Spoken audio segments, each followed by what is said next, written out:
Meus queridos irmãos, com alegria vos saúdo, com a paz de nosso Senhor e Salvador Jesus Cristo. Estamos aqui mais uma vez para expressar nossa gratidão a Deus e contribuir com o ensinamento bíblico sistematizado através das lições bíblicas do quarto trimestre do ano 2025. Estamos de posse da lição número 9, que dá continuidade ao prosseguimento da série de lições Corpo, Alma e Espírito. E vamos tratar do tema vontade, o que move o ser humano. Gostaria de me identificar, eu sou o irmão José Hilton Cândido, colaborador dos trabalhos eclesiásticos do Templo Sede da Assembleia de Deus em Patu, ao lado do pastor Daniel Faustino de Lima, e aluno da Escola Bíblica Dominical e dirigente dos trabalhos congregacional. O tema citado nesta oportunidade, vontade, o que move o ser humano, é o que iremos estudar na lição número 9, no dia 30 de novembro, no próximo domingo. O texto áureo da lição diz o seguinte: digo, porém, andai em espírito, e não cumprireis a concupiscência da carne, conforme o apóstolo Paulo escreve aos Gálatas, no capítulo 5, versículo 16. A verdade prática, o comentador diz o seguinte: guiada por Deus, a vontade é uma bênção extraordinária, vital para a existência humana. A leitura bíblica em classe, ela está dividida entre os livros de Gálatas, as cartas de Paulo aos Gálatas, capítulo 5, versículo 16 ao 21, e o nosso irmão Tiago, no capítulo 1, versículo 14 e 15, e ainda o capítulo 4, versículo 13 a 17. Eu gostaria de ler esta leitura destacada aqui pelo nosso comentador da nossa lição, que diz o seguinte: digo, porém, andai em espírito, e não cumprireis a concupiscência da carne, porque a carne cobiça contra o espírito, e o espírito contra a carne, e estes opõem-se um ao outro, para que não façais o que quereis. Mas, se sois guiados pelo Espírito, não estáis debaixo da lei, porque as obras da carne são manifestas, as quais são prostituição, impureza, lascívia, idolatria, feitiçarias, inimizades, porfias, emulações, iras, pelejas, dissensões, heresias, invejas, homicídios, bebedices, glutonarias e coisas semelhantes a estas, acerca das quais vos declaro, como já antes vos disse, que os que cometem tais coisas não herdarão o reino de Deus. Seguindo no livro de Tiago, diz o seguinte, no versículo 14 do capítulo 1: mas cada um é tentado quando atraído e engodado pela sua própria concupiscência. Depois, havendo a concupiscência concebido, dá à luz o pecado, e o pecado, sendo consumado, gera a morte. Tiago, capítulo 4, versículo 13 ao 17, diz ainda: ei agora vós, que dizeis, hoje ou amanhã iremos a tal cidade, e lá passaremos um ano, e contrataremos e ganharemos. Digo-vos que não sabeis o que acontecerá amanhã, porque é a vossa vida. É um vapor que aparece por um pouco e depois se desvanece. Em lugar do que devíeis dizer, se o Senhor quiser, e se vivermos, faremos isto ou aquilo. Mas agora vos gloriais em vossas presunções. Toda glória, tal como esta, é maligna. Aquele, pois, que sabe fazer o bem e não faz, comete pecado. Muito bem, meus amados, após ler essa substanciosa mensagem que está aqui destacada, para reforçar o tema vontade, o que move o ser humano. Vontade, o que move o ser humano. Tenho meditado neste tema e tenho aprendido algo muito importante, que o ser humano ele é dotado de vontade, e é esta vontade que move o ser humano. No texto áureo destaca o comentador que diz o seguinte: digo, porém, andai em espírito. A vontade do homem, o cristão, o servo de Deus, seja ele casado, seja ele solteiro, a vontade dele, enquanto servo do Senhor Jesus Cristo, é procurar andar uma vida sobre a vontade movida pelo Espírito Santo de Deus. Passando disto, ele vai se embaraçar na vida e não vai conseguir andar de acordo com a vontade do Senhor Deus. O que é andar em espírito? É andar segundo a observância à palavra de Deus. E ele andando em espírito, destaca aqui no texto áureo, que ele não vai cumprir o que é da consciência da carne, ou seja, a vontade carnal não vai prevalecer, pois nós somos dotados de corpo, alma e espírito, e nós somos seres humanos que temos vontade. Vontade para fazer o bem ou vontade para fazer o mal. Vontade para obedecer ou vontade para desobedecer. Vimos nas lições anteriores a grande tragédia que veio sobre a humanidade por causa da vontade de Adão, que voluntariamente, conscientemente, ele resolveu desobedecer à ordem divina. E uma vez que nós também conhecemos a vontade de Deus sobre a nossa vida, se não mandarmos pelo Espírito de Deus, guiado por uma vontade do Espírito Santo de Deus, nós passamos a praticar as obras da carne. Queremos dizer, meus queridos, que a carne aqui não significa dizer que é esta matéria do corpo. Não, não é. Não é esta matéria física corporal. A vontade aqui se trata da natureza humana. E esta natureza caída, ela precisa ser uma natureza transformada para que possa fazer a vontade do Senhor, nosso Deus, em Cristo Jesus, nosso Senhor. A introdução desta lição diz o seguinte: nas lições anteriores estudamos sobre duas das principais faculdades da alma, o intelecto e a sensibilidade. Vimos a relação entre o que pensamos e sentimos e como pensamos e sentimos pode influenciar a vontade e as decisões. Pensar, sentir, desejar e agir costumam compor um mesmo fenômeno na experiência humana. É fundamental compreender como isso funciona à luz da palavra de Deus. Nesta lição, estudaremos mais especialmente a respeito da vontade. Portanto, o foco desta lição é sobre a vontade do homem. Por exemplo, eu na condição de homem, qual é a minha vontade?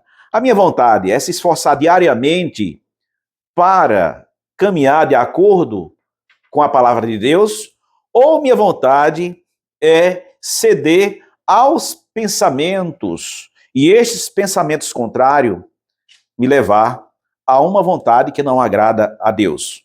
É importante fazer esta pergunta.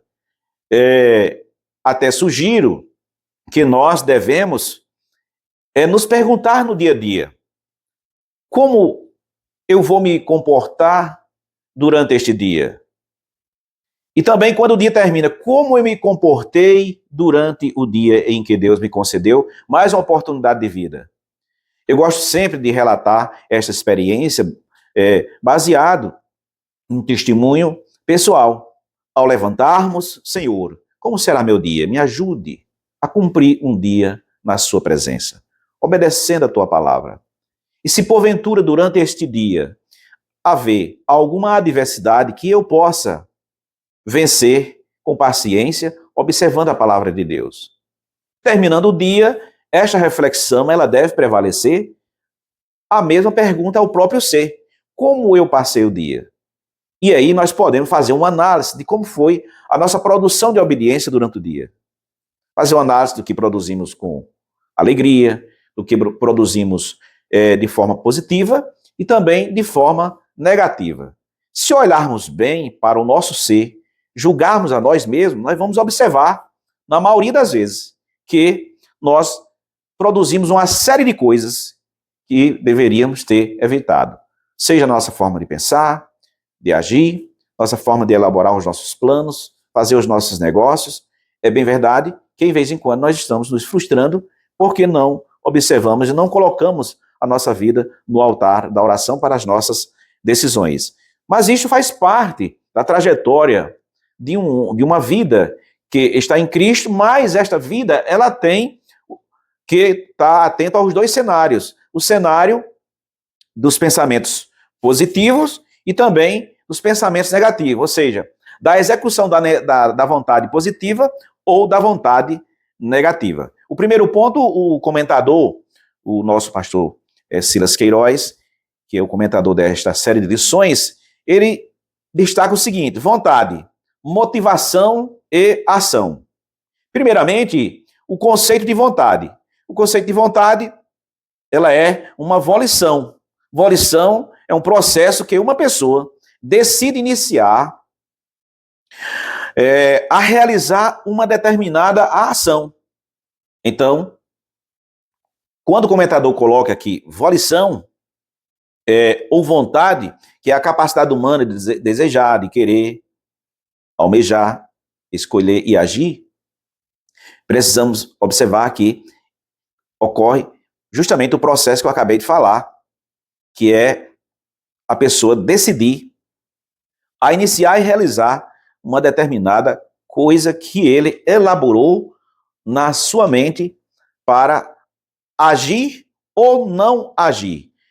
Quando eu digo agir, é que ele determinou a realizar aquilo que estava pensando. E quando ele pensa e não age, é porque a vontade dele fez com que ele quisesse agir, mas teve um processo de análise, e esta análise fez com que ele decidisse não realizar ou proceder a determinada ação. Ou seja, dentro do livre-arbítrio, entendemos que o homem ele pode fazer o bem ou o mal, pode agir positivamente ou negativamente, de conformidade da vontade que ele está alimentando no seu ser. Por exemplo, uma pessoa que está vivendo a sua vida conjugal de acordo com a palavra de Deus. E normalmente ele passa a ter um dia descuidado. Não dá atenção à sua família, não dá atenção à sua esposa, e de repente ele pode ser uma pessoa atraída por desejos carnais que venha desobedecer o plano de Deus no contexto de sua vida conjugal. É o que destaca o capítulo 5 de Gálatas, quando ele diz que nós não devemos andar cumprindo a concupiscência da natureza carnal, mas devemos andar em espírito. Por quê? A natureza carnal, ela leva para a área da desobediência. E é interessante que, dentro desse contexto que eu estou aqui trabalhando, que eu estou raciocinando, começa dizendo que as obras da carne, ela inicia por um processo de prostituição, ou seja, a desobediência da infidelidade conjugal, por exemplo, ela inicia dentro de um processo de prática de prostituição, que veio através de quê? Através de uma vontade, aquilo que ele estava desejando, se prostituir com alguém, e de repente ele teve esta oportunidade e caiu neste laço maligno de desobedecer a palavra de Deus, de desobedecer a sua aliança conjugal e então praticar o ato da prostituição. Estou exemplificando para trazer à luz do entendimento das Sagradas Escrituras o que esta vontade negativa leva ao homem. Já a vontade positiva, ele vai encontrar no seu ambiente conjugal, por exemplo, a felicidade de amar, a felicidade de reconhecer suas faltas, a felicidade de entender que ele deve ser melhor esposo, dele ser melhor filho, dele ser um melhor pai, dele ser um melhor cidadão diante da sociedade. Ou seja, a vontade que ele tem de ser obediente à palavra de Deus no contexto de uma comunicação espiritual, que produz nele uma vontade espiritual, eleva esta pessoa, este homem, esta mulher, a ser uma pessoa mais feliz em estar decidido a se encontrar sempre na presença de Deus, pedindo a Deus misericórdia, pedindo a Deus que lhe conceda o luzeiro da caminhada cristã na terra, para que não venha a sofrer determinados constrangimentos em detrimento à sua fé fervorosa em Cristo Jesus. O comentador destaca também, nesse ponto primeiro, do pensamento à ação. Já fiz praticamente um resumo sobre este ponto geral, né? E o pensamento pode ser apenas um pensamento. Esse pensamento ele pode ser interrompido se caso esse pensamento venha levar essa pessoa a uma desobediência. Então ele pode ser um pensamento interrompido. Um pensamento sem relação alguma com o sentimento ou o desejo. Ele pensou, mas este pensamento não produziu um desejo. Não produziu o desejo gerado de um sentimento. Pode acontecer na vida dos seres humanos. Mas se esse sentimento, ou se esse pensamento, ele gera uma ação, esse pensamento gera uma ação e que vem ter com a relação do desejo, ele pode agir positivamente, pode agir negativamente, dependendo daquilo que ele está alimentando no seu interior, que pode ser invisíveis às pessoas, mas diante de Deus está sendo contemplado aquilo que está sendo elaborado no meu interior. Por exemplo, podemos pensar em uma viagem, o comentador colocou aqui esta comparação. Podemos pensar em uma viagem que fizemos, sem que isso nos traga qualquer emoção. Eu viajei, uma viagem boa, mas que esta viagem não gerou em mim nenhuma emoção. Pode até ter tido as experiências desta viagem, mas não gerou nele nenhuma emoção. No entanto, se esta viagem que ele procedeu e ele gostou da viagem, e que ele alimentou no seu subconsciente o prazer daquela viagem e desejou a retornar àquele lugar que ele visitou, esse pensamento pode gerar a ação de que ele possa comprar uma outra passagem para retornar àquele lugar e ele ali desfrutar de mais experiência daquele ambiente que ele teve a oportunidade de frequentar. São experiências que podem ser positivas. Foi algo bom, ele gostou do ambiente, desejou voltar lá, é algo positivo para a vida dele. Se caso esta experiência que ele teve, querendo voltar naquele lugar, for algo que venha alimentar a sua vida dentro de uma metodologia espiritual, que edifica a vida dele.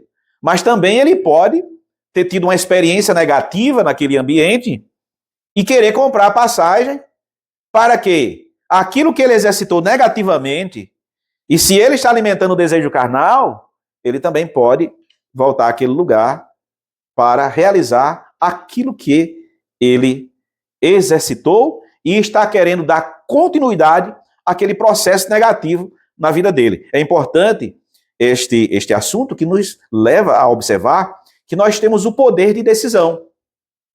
Dentro dessa característica do pensamento e a ação, nós temos o poder de decisão. Decidimos o que queremos para a nossa vida. O que nós queremos para a nossa vida é uma vida edificada em Cristo, para chegar na presença de Deus.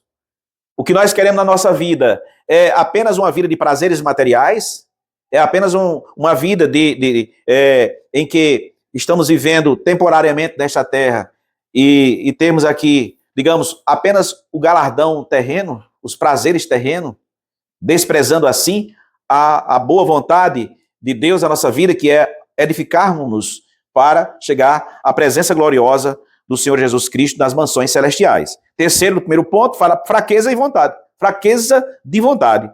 Adão pecou sem ser enganado. É interessante isso aqui. Isso significa que seu entendimento da proibição e consequências relativas do fruto da árvore do conhecimento do bem e do mal não foi alterado. Adão sabia que não era para atender a proposta de comer do fruto da árvore do conhecimento do bem e do mal. No entanto, Adão, ao receber o convite de sua mulher que tinha comido do fruto, de Eva, ele também resolveu atender à vontade de quê?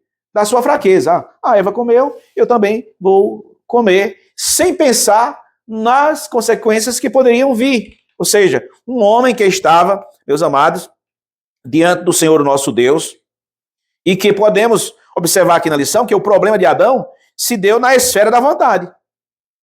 Eva comeu do fruto e ele também teve vontade de comer o fruto, uma vez que recebeu o convite da sua esposa para comer o fruto, porque quando ela come o fruto, ela caminha na direção do seu marido e oferece a ele.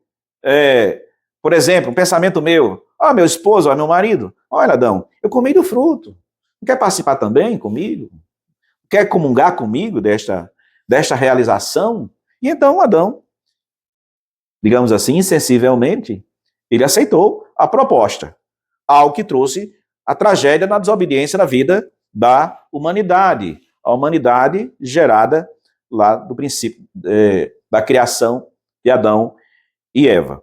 O primeiro tópico, estamos encerrando ele, dizendo que a vontade é a capacidade humana de desejar e agir. A vontade é a capacidade humana de desejar e agir, sendo influenciada por pensamentos, sentimentos e decisões espirituais. Observe que isto aqui que estamos tratando está na esfera espiritual da vida do homem, pois as decisões, elas têm que ter uma conexão direta do espírito do homem com o espírito de Deus para fazer ou tomar uma decisão correta. E o espírito do homem com o espírito do engano para tomar uma decisão errada. Está aí esses dois campos de atuação, o negativo e o positivo, que é extraído de um entendimento espiritual. O segundo tópico, nosso comentador, ele diz o seguinte: desejos da escravidão à redenção. Primeiro, a experiência do deserto. O povo de Israel tornou-se escravo dos seus desejos durante a peregrinação pelo deserto. Deixaram-se levar pela cobiça no deserto e tentaram a Deus na solidão. E ele satisfez-lhe o desejo, mas fez definhar a alma. Apesar das grandes maravilhas operadas por Deus, os homens, tomados de ingratidão, lembravam das comidas do Egito e se deixavam dominar por seus desejos. Ou seja, neste ponto aqui é interessante, da escravidão à redenção, e a experiência do povo hebreu no deserto nos traz, nos leva ao entendimento, ou nos remete ao entendimento de que este povo, eles passaram a desfrutar de algo que Deus estava trabalhando na vida deles, que era o resgate daquele povo de um ambiente de escravidão, de um ambiente profano, de um ambiente opressor, de um ambiente de sofrimento, e que estava conduzindo a um lugar onde eles seriam abençoados. Em Deus, os homens seriam abençoados na terra que lhe haviam, o Senhor Deus, prometidos. Louvado seja Deus. E na liderança de Moisés, eles passaram a trabalhar um processo chamado de murmuração. E essa murmuração veio verdadeiramente a trazer, através de seus pensamentos, uma vontade de retornar à terra do Egito. Ou seja, Pode acontecer na vida do cristão um ambiente de renúncia, de bênção, de felicidade. Mas se ele lembrar de algo que a sua carne deseja e que ele acha que é prazeroso para ele, mesmo nesta jornada, nesta caminhada, em busca da Canaã celestial, ele pode interromper a sua trajetória de bênção por querer voltar a praticar as mesmas coisas que ele praticava lá na sua vida pregressa no passado. Ou seja, eu costumo chamar isso, quando eu estou ensinando perante os irmãos, comentando as lições, eu costumo chamar isso de pecados tradicionais, mas eu classifico de pecados culturais. O que é um pecado cultural? É aquilo que eu era viciado a praticar e que mesmo eu sendo crente, servo do Senhor Jesus Cristo, de vez em quando, a minha fraqueza me faz pensar que aquela prática pode me trazer alguns momentos prazerosos. E aí eu cito lá, eu volto lá atrás, que o apóstolo Paulo começa a falar para os Gálatas sobre as obras da carne, a prostituição. Mas o pecado na vida do homem não é só a prostituição. O apóstolo Paulo, ele é enfático em levar a mensagem para os Gálatas, meus queridos, que as obras da carne são manifestas, as quais são. Ele inicia pela prostituição, aí vem a impureza, vem a lascívia, vem a idolatria, feitiçarias, inimizades, porfias, emulações, iras, peleja, dissensões, heresias, invejas, homicídios, bebedices, glutonarias e coisas semelhantes a estas, acerca das quais vos declaro, como já antes vos disse, que os que cometem tais coisas não herdarão o reino de Deus. Portanto, aqui está destacado. Eu cito aqui a prostituição como um exemplo, mas todos nós, se estamos voltados para um tipo desse desejo, nós estamos praticando. Por exemplo, o povo que saiu do Egito, eles tinham os seus costumes pagãos, eles tinham as suas dissensões, eles tinham as suas heresias, e o processo que Deus estava trabalhando na vida deles era justamente para que eles se purificassem.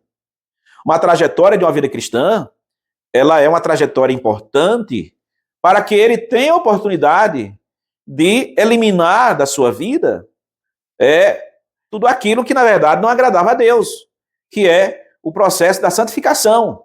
Quando nós somos salvos em Cristo Jesus, por meio de uma declaração pessoal, gerada do arrependimento, eu me arrependi, reconheço que o Senhor é meu Salvador, reconheço que eu sou um pecador e que necessito declarar ao meu Senhor que eu sou pecador e quero seguir a Ele, eu estou tomando uma decisão. E esta decisão é a maior decisão que eu tomei. E neste campo de atuação, o Senhor promete-nos a nos aperfeiçoar. Aquele que começou a boa obra, quem é aquele? É Cristo. Começou a boa obra, é fiel para aperfeiçoar até o fim. Por que precisamos de aperfeiçoamento? Porque somos imperfeitos. E neste processo de aperfeiçoamento, vem o processo da purificação. Fomos regenerados em Cristo, no momento em que decidimos, arrependidos, receber a Cristo como Salvador, mas agora, enquanto vivermos na terra, temos que lutar para sermos uma pessoa, um crente, um servo de Deus, inteirado da responsabilidade de buscar dia após dia o aperfeiçoamento em Cristo Jesus. Sendo assim, os desejos, esses desejos, eles verdadeiramente vão sendo eliminados. O terceiro diz, decisões do homem redimido. Qual é a decisão do homem redimido em Cristo Jesus? A obra da salvação realizada por Cristo nos liberta do poder do pecado. Diante dos desejos da carne e da vontade do Espírito, o homem redimido inclina-se para as coisas do Espírito, de acordo com Romanos, capítulo 8, versículo 5. Isso é resultado de que não podemos nos conformar com os desejos do velho homem. Não podemos. Fluir um desejo do velho homem é logo buscar em Cristo Jesus uma correção. Senhor, eu estou desejando, eu estou querendo me inclinar para esses desejos. Esse desejo ele pode surgir através dos nossos olhos, que é onde surge a concupiscência, a cobiça dos olhos, não é? Pode ser através dos nossos ouvidos, pode ser através daquilo que, na verdade, vem ao meu pensamento, mas sempre que os olhos estejam enxergando alguma coisa que fazem-nos desejar algo que não é da vontade de Deus, nós temos a responsabilidade de pedir ao Senhor misericórdia e buscar no altar da oração uma correção para esta área que está trazendo degradação espiritual e moral para a vida do cristão. É um campo muito vasto e interessante para que nós possamos explorar e sermos bons soldados que venhamos militar uma vida espiritual renunciando justamente uma vida carnal. Pois o cristão que vive uma vida carnal na terra, ele não herda o reino do Senhor nosso Deus. O terceiro ponto, o comentador, ele destaca o seguinte, mas encerrando aqui ainda o segundo ponto, os desejos podem escravizar o ser humano, mas em Cristo há poder para vencê-los e viver segundo o Espírito. Eu quero repetir aqui esta sinopse do ponto 2. Os desejos podem escravizar o ser humano, mas em Cristo há poder para vencê-los e viver segundo o Espírito. Você, meu querido ouvinte, que está a acessar este vídeo, esta orientação, lembre-se de que nem sempre tudo está perdido. São muitas pessoas que estão vivendo um drama. Acha que pelo fato de ter cometido um deslize na vida não tem mais jeito para ele. Mas queremos dizer que se tem algum desejo que está escravizando a sua pessoa, no campo espiritual, no campo moral, e que você acha que não pode vencer esse desejo, tem uma receita, tem uma notícia boa para você. Tem uma notícia boa da parte de Deus. Cristo, nele, em Cristo, há poder para que possa vencer e viver uma vida segundo o Espírito Santo de Deus. Louvado seja Deus. Deus te abençoe se você realmente está atento para este mistério espiritual. O ponto 3 diz o seguinte, o ensino sobre os desejos em Tiago, ou seja, no livro de Tiago, nós vamos abordar aqui algo importante para a área das atrações e engano e também abortando o processo. Nós vamos entender isto aqui. Atração e engano. Tiago, no capítulo 1, versículo 14 e 15, trata dos desejos carnais e suas consequências, empregando conhecimento e ele enfatiza concupiscência, com o sentido de maus desejos. O apóstolo refere-se ao processo de tentação e pecado. Mas cada um é tentado quando atraído e engodado por sua própria concupiscência.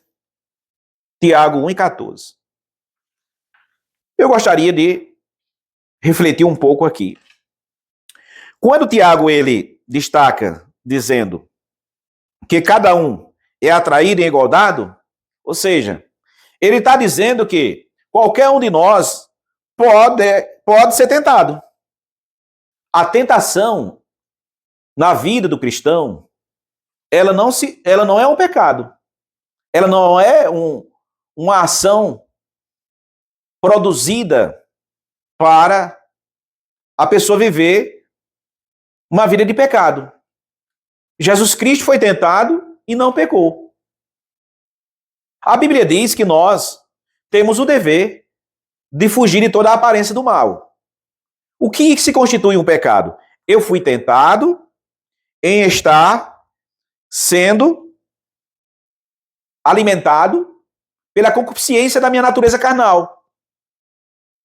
Digamos que eu fui tentado para cometer uma prática de subterfúgio, uma ação ardilosa contra a vida de alguém. Digamos que eu fui tentado porque eu olhei, digamos, para uma mulher e passei a cobiçar aquela mulher. Mas eu tenho que lembrar que Jesus me disse.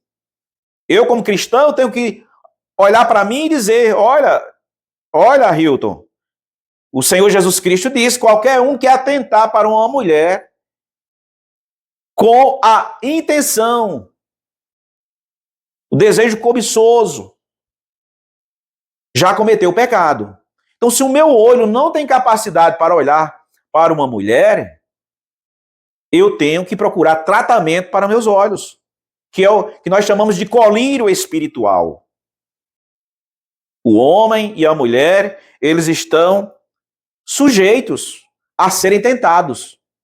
O cristão do sexo masculino, do sexo feminino, está sujeito a ser tentado. Mas ele não pode deixar que essa tentação venha lhe atrair e engoldar ele. Porque uma vez que ele é engoldado por sua própria concupiscência, ele agora parte para a consumação do pecado. E é aí onde acontece a tragédia. O comentador ele segue dizendo: a faculdade da vontade é retratada nesse texto como um elemento de comunicação interna que tem a capacidade de atrair e enganar. Esta ação ela é produzida no coração do homem. E se o homem alimentar dentro do contexto da atração, ele pode ser enganado pelo seu próprio desejo. Ele pode ser enganado por aquilo que ele projetou, através do que ele viu com seus olhos, e ficou agora alimentando uma vontade. E esta vontade vai ser consumada e ele vai cometer uma tragédia na vida dele. Foi o que aconteceu na vida de Eva, na vida de Adão, na vida de muitos homens de Deus aqui na Terra. Podemos ver, tanto no Velho Testamento como no Novo Testamento, tantas tragédias que têm acontecido. No nosso dia a dia, tantas tragédias. Porque quando não vigiamos, estamos sujeitos a cair em tragédias que vêm desobedecer a palavra do Senhor nosso Deus. Assim sendo, o mau desejo é capaz de afetar a própria razão, levando a acreditar que o pecado não produz consequências ruins, mas boas. Nesse processo, a mente é entorpecida depois do desejo ter sido aguçado. Veja aí como é perigoso alimentar os nossos desejos negativos. Como é perigoso para a vida de cada um cristão alimentar a tentação. Eu fui tentado, você foi tentado, nós fomos tentados. Glorifiquemos o nome de Jesus, porque aquela tentação é para servir de prova se estamos aptos ou não para servir ao Senhor transparentemente perante Deus e perante os homens na terra. O 2 do 3, abortando o processo. Na lição 7, estudamos sobre a importância de interromper os maus pensamentos para evitar a prática de pecar. O que é abortar o processo? Eu fui atingido por um pensamento negativo? Os meus olhos viram alguma coisa? Alguém me ofereceu uma oferta atrativa? Nós vivemos em um mundo onde a corrupção prevalece. De repente, podemos estar padecendo algumas necessidades e de repente chega alguém e convida: olha, rapaz, tem uma proposta para você. Se você se aliar a este negócio, você vai ganhar uma fortuna. De repente, alguém está precisando urgentemente de resolver uma determinada situação na vida e recebe os convites e abraça aquele convite, meu amado, a queda é fatal, correndo o risco de perder a salvação em Cristo Jesus. Podemos ouvir, podemos ver, podemos até analisar determinado projeto, mas uma vez que entendemos que aquilo que está sendo oferecido, ele não está enquadrado nos princípios de Deus, ele não é legal, pelas Sagradas Escrituras não é lícito, então eu não devo abraçar esta proposta. Mesmo que eu venha padecer sede, venha padecer fome, mesmo que eu esteja desempregado e não tenha perspectiva de recuperar determinados danos, digamos, na área financeira, mas fuja de toda a aparência do mal. É isso que nos ensina a palavra de Deus, e desta forma estamos abortando aquilo que nós, porventura, viemos pensar e achar que é a solução para uma resolução rápida em um curto período. Em um curto prazo, médio ou longo prazo. É melhor em um curto prazo, em um médio prazo, em um longo prazo, esperar no Deus das provisões, em uma vida de oração, de consagração, do que fazer aliança com o pecado. Porque quem faz a aliança com o pecado, ele perde o direito da salvação eterna. Pensemos nisso, meus amados. Pensemos nisso, meu querido ouvinte. Você que está a ouvir, você ainda não é crente, e pode pensar, minha vida está uma desgraça, eu não consigo mais me erguer, eu não consigo mais deixar esta prática. Eu tenho uma boa notícia para você. Se arrependa e confesse a Cristo como único e suficiente Salvador, e você vai ter um renovo na sua vida. Você vai ter um recomeço de glória na sua vida.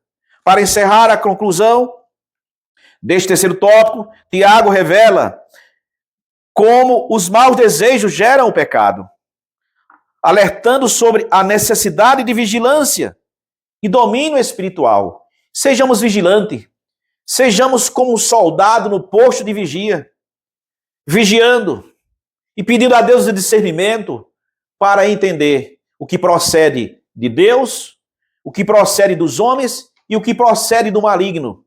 Eu gosto sempre de enfatizar isto.